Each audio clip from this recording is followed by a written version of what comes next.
I've seen a lot of anime, well over 200, but I am ashamed to say that I have not finished watching every anime I've started. Now, I try to give every anime a fair shake, but sometimes it's no use. And there were a lot of different reasons as to why I've dropped a show, from something just not being my thing to me trying to tackle too many seasonals at once. So I thought it'd be fun and easy to talk about all the anime that I dropped and explain my reasons why. I am going to go ahead and group these into categories so that I'm not repeating myself too much while I'm going through. This first category is called the I was busy category. These are shows that I just didn't have the time for. Now, over the past 4 years, I have been really big into seasonal anime, especially now that I have this channel. And sometimes I just try to tackle way too many, and I end up dropping some. Now, I'm the type of guy where if I get behind on a show, I really dread trying to catch back up, especially if I have multiple episodes to go through. So sometimes instead of trying to catch back up, I just end up dropping them. The shows in this section are Isekai Suicide Squad, Demon Lord 2099, VTuber Legend, and Sakamoto Days. Now, before you get mad at me, I have a few things to say about each of these shows. I've already talked about Isekai Suicide Squad and VTuber Legend in my summer 2024 report. Hey, remember when I used to do those videos? So I'm basically going to be reiterating a lot of what I said back then. And if you did watch that video, you would remember that I was trying to watch 14 seasonal anime that season. And I quickly started to get behind. Something had to give, and it was these two shows. For Isekai Suicide Squad, I started that one a little late, so I wasn't doing it any favors. Also, the whole concept of the Suicide Squad in generic fantasy world number 52 wasn't all that exciting to me, especially since I was watching a lot of other shows that were holding my attention better, like Oshinoko, Make-Ine, and Pseudo Harem. And when it comes to VTuber Legend, I gave that one 9 episodes, and I slowly lost interest in it as time went on. I had full intentions of finishing it, but as fall rolled around and I started watching those seasonals, I started thinking that VTuber wasn't as worth it. That show was cute and funny, but it didn't have much of a plot for me to sink my teeth into, and I was already watching My Dear Friend Nokotan that season, so I already had the mindless comedy slot fulfilled. And then from fall 2024, we have Demon Lord 2099. Now, I should have known that I was going to drop this one because the only reason why I wanted to watch it was because of Spider-Man. The number 2099 makes me think of Peter David's Spider-Man 2099 so much. So the second that I heard the name Demon Lord 2099, all I could think of was Spider-Man. And no, Miguel O'Hara does not make an appearance in this show. Although, in the show, the planet that the demons are all on crashes into the planet that the humans are all on, which is literally the plot of Secret Wars 2015. So maybe the people who made this are huge Marvel fans. And as far as my actual thoughts on Demon Lord 2099 go, it's fine. It's a generic cyberpunk action anime with some magic thrown in. It didn't really excite me all that much week to week, and I thought the part where the Demon Lord became a Twitch streamer was unnecessary, so I probably won't revisit this one, especially since I already got to make my Spider-Man joke. Now we come to the first of a few shows that will probably make people mad at me. Sakamoto Days. This is a story. Sakamoto Days is a Netflix exclusive. And Netflix is a wonderful company that loves its viewers over money. Hopefully you can detect my sarcasm. And so Netflix started implementing these anti-password sharing protocols where you can't use Netflix if you aren't logged into the Wi-Fi that is registered with the account. And this didn't affect me for years. I've lived separately from my mom for 2.5 years now, and it did not affect me whatsoever, even after they talked about implementing it. But randomly in April, it just popped up and I couldn't watch Netflix. And I was pissed too. I was trying to watch Monday Night Raw. So there was a time when I didn't have Netflix, and I had already started Sakamoto Days. And once again, in winter of 2025, I bit off well more than I could chew, and I was really behind when Netflix stopped me, so I just gave up and stopped altogether. But, as you can tell, I have since moved, and I just went ahead and got a Netflix account. So, I can watch Sakamoto Days whenever I want. But there's new seasons coming out in summer, and Once again, I have proved that I have not learned from my mistakes, and I have 12 shows that I want to watch this summer. So I'm just gonna wait until after all those episodes come out and just finish Sakamoto Days up at a later date. Now, if you're familiar with me, you would know that I have seen a lot of garbage. From harem slop to the horniest ecchi, I have sat through it all. But sometimes I am pushed to my limits and I have to put my foot down and say, no, this isn't worth my time. This is the offended me category, and it features shows that I dropped because it offended me for one reason or another. We'll start with X-Arm. X-Arm came out in 2021, and in that time, people were talking about a lot of anime. So shows that might not have gotten a lot of attention started getting a lot more eyes put on them because it was the pandemic and we didn't really have anything else to talk about. So along comes X-Arm and it looks terrible. If you're not familiar with this show, just look at it on Crunchyroll. And I don't mean watch it. I mean pull up the first episode and just look at the thumbnail. The backgrounds and the side characters are all 2D while the main characters are 3D. What were they thinking? This looks awful. The animation looks like garbage. This show was such a joke that I had to take a look at it for myself. And yeah, it's bad. Offensively bad. And the plot is paper thin, not enough to make up for the awful animation. I could only stomach 2 episodes of this, and I'm never gonna go back to it. I think the only thing this show is good for is for some cheap entertainment. You know, invite some friends over, get a pizza, throw on the first episode, and just laugh your butts off with your friends. And then switch over to Mario Kart or something actually entertaining. That's probably all this show's good for. Now we have a show I have talked about before, which is Vexations of a Shut-In Vampire Princess. I will be calling it Vexations from here on out.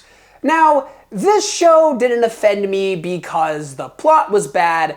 It offended me because of the decisions it made. In Vexations, the main character is a shut-in vampire who doesn't suck blood, so she is really weak and doesn't like to fight. However, she gets tasked with being a general in the demon army despite not wanting to fight. So she uses her charms and lesbian maid to trick everyone into thinking she is strong.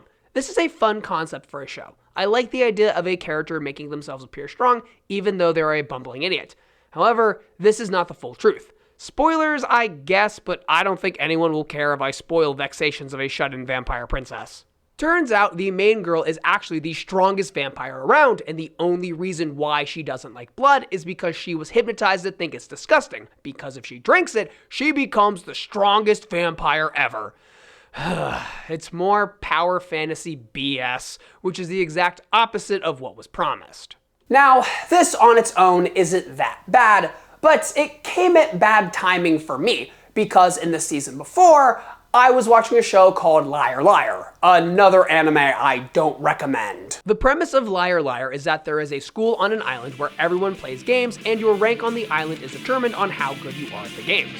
The name comes from the main boy lying that he is the strongest one on the island, but he is actually quite weak. So to keep up the charade, he cheats. However, he isn't actually that dumb. He's pretty capable of handling his problems on his own. And as you can see, this is similar to Vexations, where we have a main character who is supposed to be weak but act strong, but they're actually not that weak. I had hoped that Vexations could deliver on the promise that Liar Liar couldn't, but once the main character became overpowered, I checked out. I gave it 6 episodes, and I don't think I'm gonna go back. So, for those last shows, saying they offended me was a bit of a stretch, but these next 2, they were an assault on the eyeballs. I don't even know why they got made.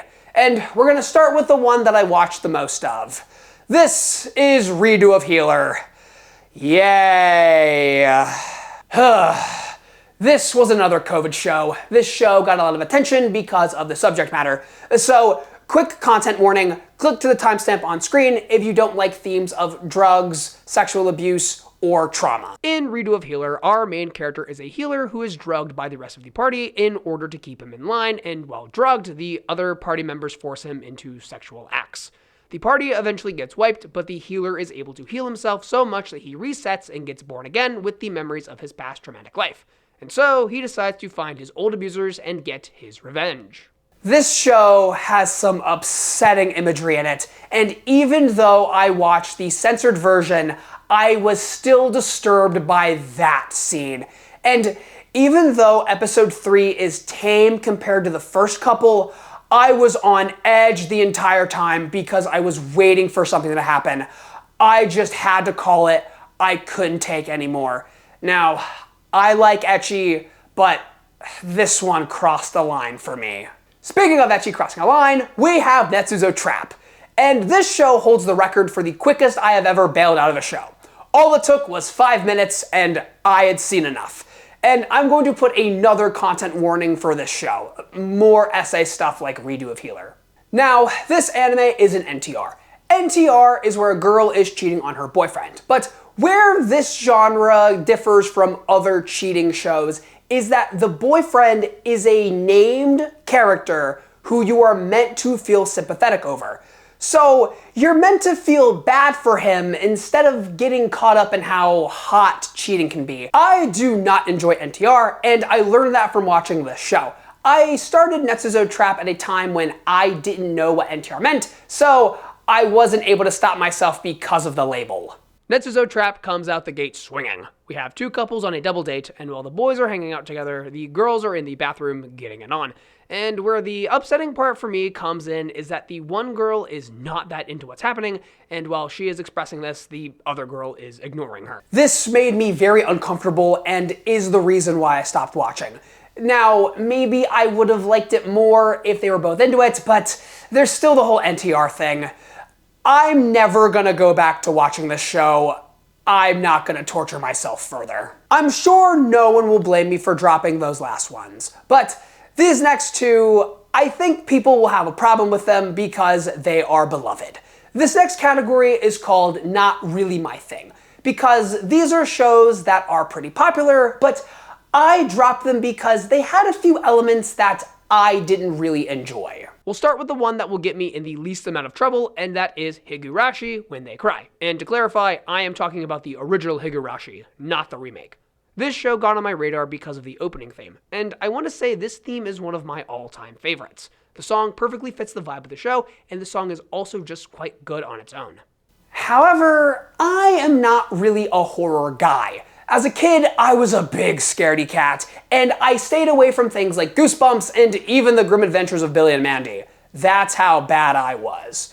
So, growing up, I'm not as accustomed to horror, so this was already an uphill battle, but Higurashi has a couple other problems that I have with it. Higurashi is built on arcs, and these arcs loop the same events over and over, and each arc has a different vibe to them. Higurashi has 3 different genres that it fits into other than the horror genre. Those are slasher, psychological, and mystery, and these arcs all have varying levels of these genres. The first arc is a slasher with a sprinkling of psychological horror and mystery. This was a great start to the show. I was on edge the entire time. I remember when I was watching it, somebody dropped something outside my door, and I freaked out. I thought the murder girls were after me. But after this first arc, I wasn't as into the show. I feel like if the show was just the first couple episodes, I would hold it in a higher regard because the next few arcs I wasn't as into as the first one. The second arc is much more of a psychological horror with the slasher elements coming up more towards the end. Not a bad arc, but not as good as the first one in my opinion. Then came the third arc, which really took a turn. This one was purely psychological and honestly left me confused. The end of that arc was such a letdown. And then, making matters worse, the first episode of the fourth arc was all mystery and no horror elements. I believe this was around episode 9 when I dropped it. I wasn't really that into the lore and mystery of the show. And there is also another problem I have with the show that is very personal to me, which is that I am not that into when shows loop themselves. Remember this for later.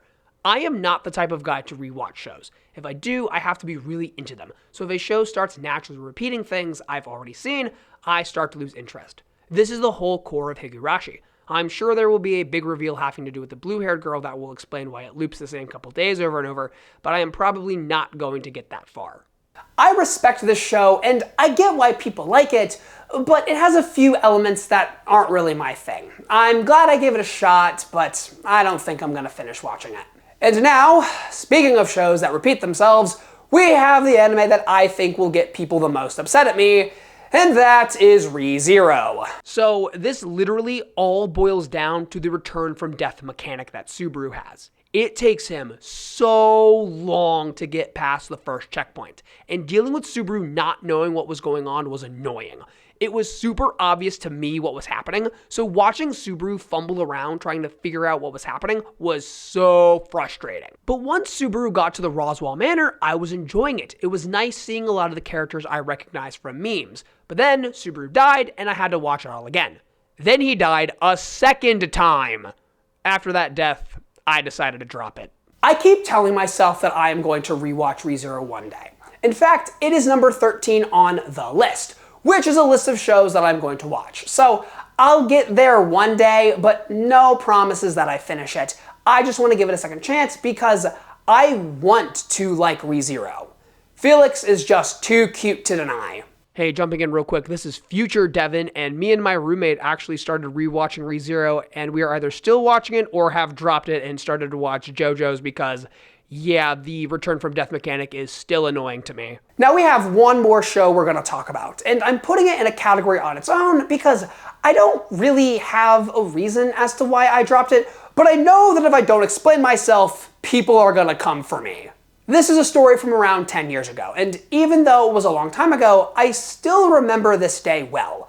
I was very sick, and I wanted to watch an anime on Netflix, so I just picked one randomly. And in my feverish stupor, I ended up turning on the first episode of Hunter x Hunter. Now, I ended up giving this show 12 episodes before I dropped it. At least, I think it was 12 episodes. I remember Killua, leaving for some reason. I can't quite remember. Like I said, it's been a decade. So, let's talk about where I was in my anime journey. I was not as big into anime back then as I am now. The only shows I had watched were Yu-Gi-Oh!, Digimon, Pokemon, Ouran High School Host Club, you know, the standard. So at this time, I was trying to get more into anime, but I didn't really know what my tastes were. Ouran was something that I really enjoyed, but since I was 14, I didn't like that I liked it, so I kept trying to watch other shows. And Hunter x Hunter was something that I just turned on because it was bored.